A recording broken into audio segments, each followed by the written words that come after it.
Hello everyone, Emily will be the last new 5-star character releasing in Fontaine for patch 4.8 before we head on to Natlan. Since her kit got some steady changes throughout her beta and the kit was officially revealed on the livestream, I wanted to sum up all of the updated information you need to know about Emily in one final guide. She'll be releasing on the second half of patch 4.8, but being prepared early is always a good thing. As always, I will be explaining how Emily works, the best ways to build her potential best teams, and analyzing her place in the meta in terms of overall strength and pull value. Pretty much everything you need to know with simple and practical explanations while also giving more detailed analysis that is backed by TC. But before we begin, I want to give a big thanks to the sponsor of today's video, Loot Bar. With all these upcoming characters coming in Hoya's gacha games such as Genshin and Star Rail, you might find yourself running low on pull currency and need to top up for more to get your desired characters. Luckily, by using Loot Bar, you can save a ton of money. Just go to their website and select your desired game to see all the available top-up options, all of which are discounted. For instance, a normally $50 bundle would only cost you about $42 using Loot Bar,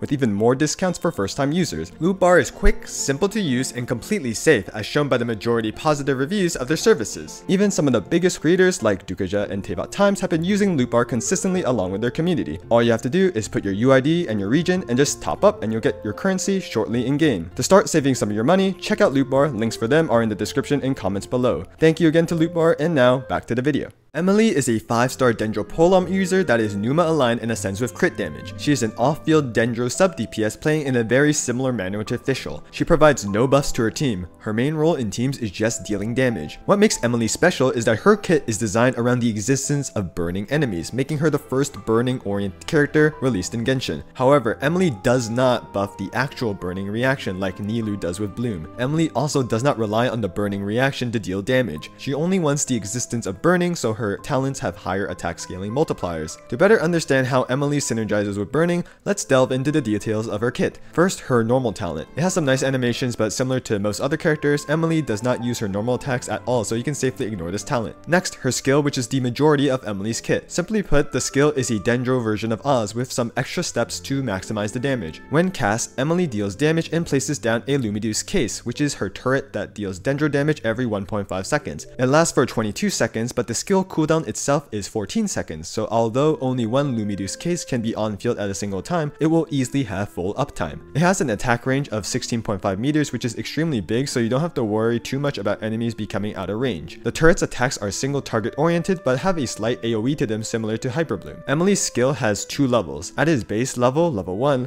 Emily's Lumideus case does very little damage, but it can be upgraded with burning. When a nearby enemy is burning, 1 stack of scent will drop every 2 seconds. Emily's Lumideus case automatically absorbs these scent stacks. Once it has collected 2 stacks, it will upgrade to a level 2 Lumideus case, which will deal more damage and shoot out 2 hits every 1.5 seconds instead of 1. Once upgraded, Emily's skill does about 4 times the damage than the level 1 one. Stack generation is capped out at 1 enemy, so you won't be getting more stacks in AoE, and the range of detection for burning enemies is as big as the Abyss Chamber, so you don't really have to worry about burning enemies being out of Emily's range. Because stacks only generate every 2 seconds, it will take a couple of seconds for Emily's turret to upgrade and reach its max potential when you start a rotation with Emily's skill. Lastly, over the whole duration of Emily's skill, it will generate about 5 to 6 Dendro particles. The skill will apply Dendro every other time the turret attacks, so about every 3 seconds, and Emily's skill does not snapshot. So the existence of burning is very important for increasing Emily's damage from her skill, but there is another part of Emily's kit that heavily incentivizes burning. Even after Emily's Lumideus case is upgraded to level 2, it can still absorb nearby generated scent stacks. With Emily's A1 passive, every time her level 2 case collects 2 scent stacks, so every 4 seconds, it will shoot out an additional AoE Dendro attack that deals 600% of Emily's attack. Although this isn't considered elemental skill damage, the scaling is pretty huge and is a significant part of Emily's damage profile. In addition, this has a separate elemental ICD from her skill, so the extra attacks from her A1 will increase her overall rate of Dendro application, which is pretty low when considering only her skill. As for her other passives, they also synergize with burning. Emily's A4 gives her extra damage percent when attacking burning enemies based on her attack stack. I believe this scales dynamically, so you will need 2400 total attack on Emily to gain the maximum buff of 36 damage percent against burning enemies. Extra damage is always nice. For Emily's special passive, as long as her Lumideus case is on the field, the whole party gains 85% pyro res to burning damage. Burning is very infamous for killing your own characters extremely quickly, so this passive will help a lot for survivability. The last part of Emily's kit is her burst. 13.5 second cooldown, 50 energy cost. When you cast her burst, Emily destroys any existing Lumideus case and places a level 3 Lumidos case for 2.8 seconds. During this time, you'll stop getting the normal turret damage and A1 damage procs, and any scent stacks generated won't be collected, but instead the level 3 case spawns a semi-large field that deals damage in a similar way to Ganyu's burst. Based on the targeting interval stated in the talent, the burst has a max of 9 hits, hitting a minimum of 4 of them in single target. After the duration is over, Emily's normal turret skill is Respond. If you didn't have a Lumidos case already, it will spawn the regular level 1 one. But if you destroyed an existing case initially, it will respawn the case you destroyed, retaining the same level and sense stacks. So if your turret was level 2 and you used Emily's burst, after the 2.8 seconds of damage, the returning turret will still be level 2. Thus, using the burst gives extra damage, serves as another way to refresh her turret, and extends her turret's on-field time from 22 seconds to around 27 seconds of uptime. That's everything on Emily's base kit. Talent priority is simple, skill over burst. Emily's gameplay is very simple. You just set up her Lumidos case with her skill or her burst,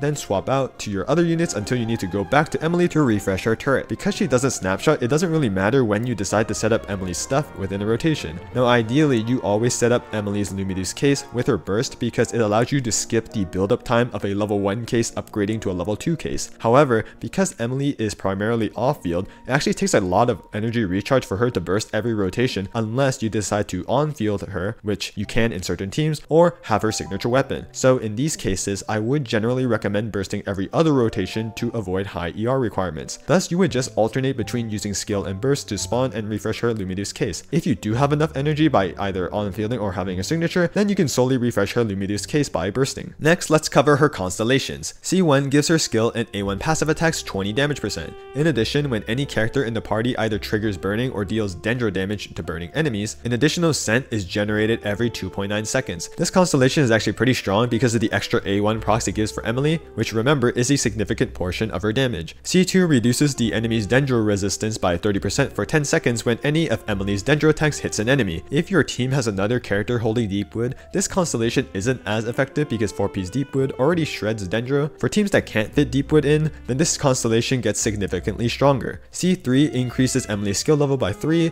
C4 increases Emily's burst duration and decreases its targeting interval. This makes the max amount of hits from the burst 16 and 12 hits minimum in single target. Compared to other 5-star C4s which are usually underwhelming on their own, this one is pretty strong in comparison, incentivizing higher burst uptime. C5 increases Emily's burst level by 3, and lastly C6 gives Emily a dendro infusion for 5 seconds or 4 hits after she uses her skill or burst. Each hit deals an extra 300% of Emily's attack and generates 1 scent. A classic on-field C6 for an off-field sub DPS similar in style to C6s like Yelan and Chiori's. Emily's C6 can be triggered every 12 seconds, so ideally you will want to use this twice within the rotation to take advantage of it, meaning you will use Emily's skill and burst much more often than you would normally. Overall, Emily has pretty strong constellations across the board, which isn't surprising as a Fontaine 5-star. C1, C4, and C6 look to be her strongest, with C2 being situationally strong. Now let's cover Emily's best weapon options. Remember that Emily's damage does not come from the burning reaction itself. The damage comes from her attack scaling talent multipliers, which are higher when burning enemies exist. Thus, stats like attack, crit, and damage % are what you're looking for. For 5-star weapons, her signature Lumidos Elegy is her best in slot. 608 base attack, 33.1% crit rate, and the special passive gives 15% attack and up to 36 damage % as long as you trigger burning or deal dendro damage to a burning enemy, which will happen. In addition, the weapon also pretty much just gives Emily 12 energy every 12 seconds, which makes her burst cost 26 energy every rotation, 50 minus 24. This huge energy discount makes Emily have practically no ER requirements, and she can easily burst every rotation to refresh her Lumidos case. Compared to her C1, they are both strong similar damage increases, but I would personally recommend her signature over C1 for the ER quality of life. As for other 5-star weapons, the one standout option is Calamity Queller. It requires elemental skill usage, but if you can do that, then Emily can take advantage of the special passive. It isn't very often where we see a character that can take advantage of Shenhe's signature. Other 5-star weapons that are just nice damage stat sticks for Emily will also be solid, such as Homa, Jade Spear, and Staff of Scarlet Sands. ER 5-star weapons such as Skyward Spine and Engulfing Lightning can be okay too. For 4-star weapon options, Deathmatch is the clear winner here in terms of damage because of the amount of crit rate it gives. Favonius Lance is not the best for damage, but the particles it can generate are always useful, making it a great option. Other than that, there aren't that many good 4-star weapon options for her. Missive Windspear is a usable free-to-play option, and Black Cliff Pull is okay, but if you have any other weapon options, I wouldn't recommend them. For artifact sets, Unfinished Reverie will be her best in slot for damage, assuming you have another character holding Deepwood on the team. No surprises here, you get 18% attack and a constant 50 damage % because you will have burning enemies nearby in Emily's teams. However, not everyone will want to farm this domain, and in some teams you may not be able to have another character holding Deepwood, or you just don't want to swap their builds out. So just using 4-piece Deepwood on Emily herself is another great artifact option. A very nice general set, and you don't have to worry about swapping builds all the time. 4-piece Golden Troop is also another option. It boosts elemental skill damage, and Emily's Dendro turret is elemental skill damage. However, because Emily also deals a significant portion of her damage with her A1 passive and her burst, 4-piece Golden Troop won't be the best option. Lastly, as always, 2-piece is fine if you don't have anything else. The stats you want to build are very simple. Attack Hourglass, Dendro damage Goblet, crit Circlet. Prioritize crit, then attack, then ER. Again, Emily doesn't deal damage from the burning reaction itself. Burning does very little damage even with EM, and either the Pyro or Dendro unit can trigger it, so EM is not a useful stat for Emily. As for ER, it's a fine substat to have, but I wouldn't deliberately build ER to burst every rotation, as the ER requirements can go to over 160% even with Favonius Lance. Instead, just focus on damage stats and aim to burst every other rotation. Now, if you have Emily's signature weapon, then you should burst every rotation, but with the amount of energy refund the weapon itself gives, you still wouldn't really need to build much ER. If you have some ER substats, it's fine and comfy, but you don't need them. Finally, let's cover Emily's team options. Now, technically, you can choose to ignore burning altogether and play her in teams without any burning at all, such as Aggravate or Spread, Hyper Bloom, and Bloom teams. And although these teams can kinda function, I would not recommend playing these teams with Emily. Without the existence of burning, Emily does very little damage, even less than Dendro Traveler, so you will only use her for the Dendro application from her turret, which is even less than usual because there is no burning to proc her A1. The only time this Dendro application can be useful is in teams like Aggravate that don't need that much Dendro application and you are in multi-wave scenarios. The best example to visualize this is Cyno teams. Cyno's biggest flaw is that his burst takes up a lot of field time, making it very difficult to refresh support skills like Nahida's Mark, and this problem is exacerbated when there are multiple waves of enemies. Unlike Nahida, who has to use her skill repeatedly to remark enemies with Dendro, all Emily has to do is to set up her Luminous Case and swap out, and the turret will take care of the Dendro application until its duration ends, something that Cyno can appreciate. But while this can be useful, with Emily's massive damage loss without burning, I don't think it's worth it to use Emily in these teams. So let's move on towards Emily's best teams, the burning oriented teams. Compared to Nahida, who can technically maintain burning with just Bennett because Nahida has more Dendro application, Emily, who has less Dendro application, requires off-field pyro applicators like Xiangling, Toma, and Dea to maintain burning. But these characters can hold 4-piece Deepwood to maximize Emily's damage, and she dishes out a lot of damage. Because the burning reaction provides pyro,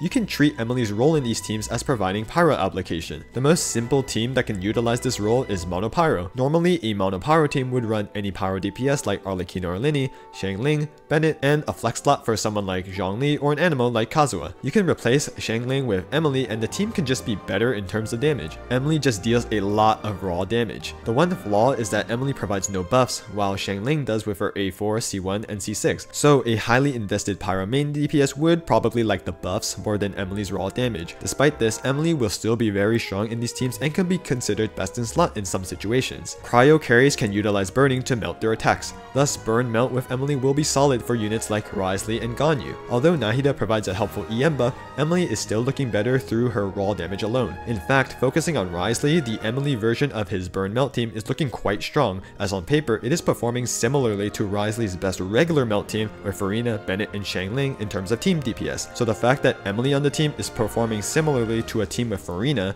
does speak to the strength of Emily in the right teams. The last team archetype that can utilize the pyro application from a burning aura is vape teams that amplify your hydro damage. One potential team is amplifying Nebulette's damage with Emily, Xiangling, and a flex slot such as Zhongli or an animal like Kazuha. Farina can't be used here because it would be too much hydro. Even then, the hydro application from Nebulette alone can still mess up the burning uptime in multi-wave scenarios, so a team like this will be strict in its rotation. One vape team that is consistent with its burning uptime and is surprisingly very good is a team with Emily, Farina, Bennett, and Xiangling, where you can play on-field Emily. No one unit on this team has high on-field requirements, so you can swap to Emily to increase her damage with Bennett's attack buff, which she takes advantage of very well. And if you're on-fielding with Emily, then she can catch more energy particles, lowering her ER requirements to burst every rotation. Emily does a lot of damage as usual, and you are able to vape Farina's hits with the burning uptime, making this team one of Emily's top teams. Another team archetype utilizing burning is adding Electro into the equation to take advantage of both Quicken and burning auras. If you have enough Electro application, you can maintain Quicken to trigger aggravates, trigger overloads, and still have some burning uptime, creating a burning overload or quick burn team. These teams will run Emily, an off-field pyro applicator, and double Electro, with one being your main DPS such as Chlorand or Cyno, and the other providing off off-field electro application like Fischl. These teams won't be the best teams for your electro main DPSs, as other archetypes like Quicken and Hyperbloom are generally better, but it's another decent team option you can play. You can also run double Dendro instead of double Electro by running a Dendro main DPS like Alhaitham. This team does have some anti-synergy because when Dendro reacts with both the Quicken and Burning auras, you don't actually get a spread reaction and you just remove the Quicken aura. This can be mitigated by using C6 Fischl, who provides a lot of electro application. It will likely still be inconsistent however, so the team may or may not be decent in practice. Lastly, I wanted to cover the burning oriented teams that I don't consider as strong but can still be decently usable. One of them is the Air Fryer teams with either double Anemo or double Dendro. The point of these teams is for your Anemo unit to build a lot of EM and deal a lot of damage from Pyro Swirls and triggering burning. This can be extremely potent in AoE, and Emily will be fine in these teams. Generally, however, I don't consider this team archetype very strong. It's just another fun team comp you can try with Emily. The other team I wanted to discuss is Burgeon. In properly built Burgeon teams that we have currently with double Hydro or adding in an Electro unit, Emily won't really work here because these teams are designed to mitigate burning and Emily wants to have burning. On top of that, Emily's low Dendro application will result in overall less Dendro cores for you to proc Burgeon. So one option you can go with is double Dendro Burgeon, which can have some burning uptime. However, Emily isn't really designed for Burgeon specifically, and since the Burgeon reaction itself isn't very good, it's probably just better to forget about Burgeon and focus on the burning to take advantage of Emily's raw damage. To conclude this Emily guide, I wanted to share my analysis on her place in the meta in terms of overall strength and pull value. Emily is looking very strong in burning oriented teams. The value she provides to these teams is simple.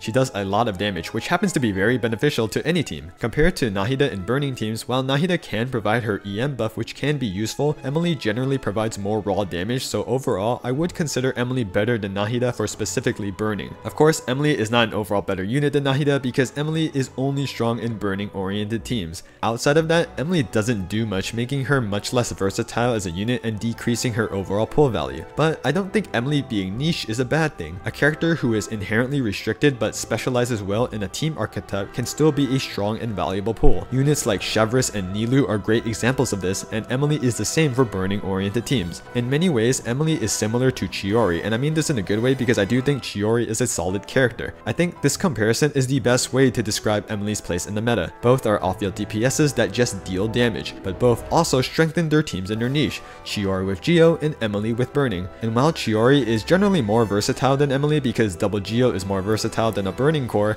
Emily is more important to the burning niche than Chiori is to the Geo niche. Burning has never been a very strong team archetype, but with Emily's release and her power level, she does exactly what is needed for burning teams to start becoming meta. So if you're interested in these burning oriented teams, Emily will be a great pull. These teams are looking quite strong and you'll be satisfied with Emily's performance. If you're not too interested, then you can just safely skip her. With Natlan coming out soon though, it's likely that there are some new units that will also synergize with burning, increasing Emily's value. So Emily might just be a stepping stone to what Madness Hoyoverse is cooking with the character kits of Natlan. And that's everything I wanted to cover about Emily. I'm fairly excited about Emily's potential and I'm glad that a less utilized reaction like burning is finally getting more attention. I hope this guide and analysis was helpful to you all in giving you a better understanding of everything related to Emily. If you have any questions, feel free to leave them in the comments. Like and subscribe to the channel if you enjoyed the video and want to see more guides like this on future characters. And for all of you planning on wishing, I wish you all the best of luck on your Emily pulls.